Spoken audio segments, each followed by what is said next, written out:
You know, the collar is the most the greatest tool that, in my opinion, for what I do, retriever training or any dog training.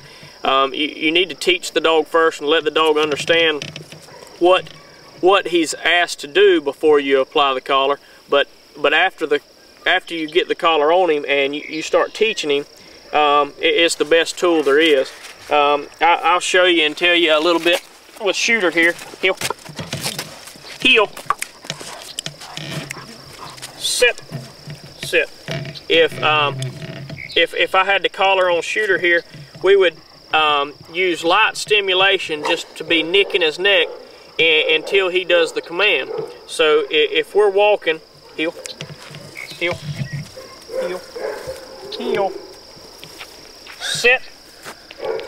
When I lifted my hand there, that meant I was continuously burning the dog. I use the word burn, but I just mean light stimulation until he does the command. Heel, sit.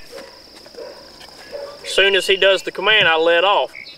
Shooter will understand, and he's already been collar conditioned. He will understand when I let off of that, when I hold that pressure, the faster he does my command, that's when the stimulation will let off, and it won't be a nuisance to him. And I want to say a nuisance. We don't want the dog to be in pain.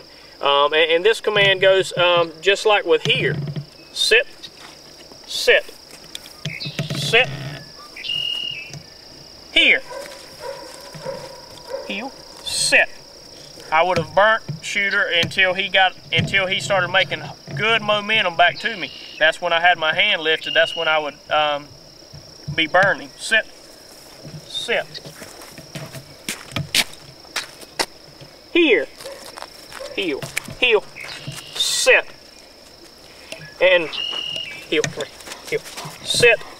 We normally teach it with sit and here. And if you teach it with sit and here, those are your basic foundation commands. And just like a house or anything, you can't do anything without a strong foundation. Is the key.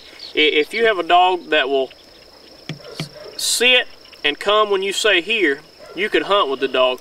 You can walk out in the dove field here all the way out to the stool, tell him to sit.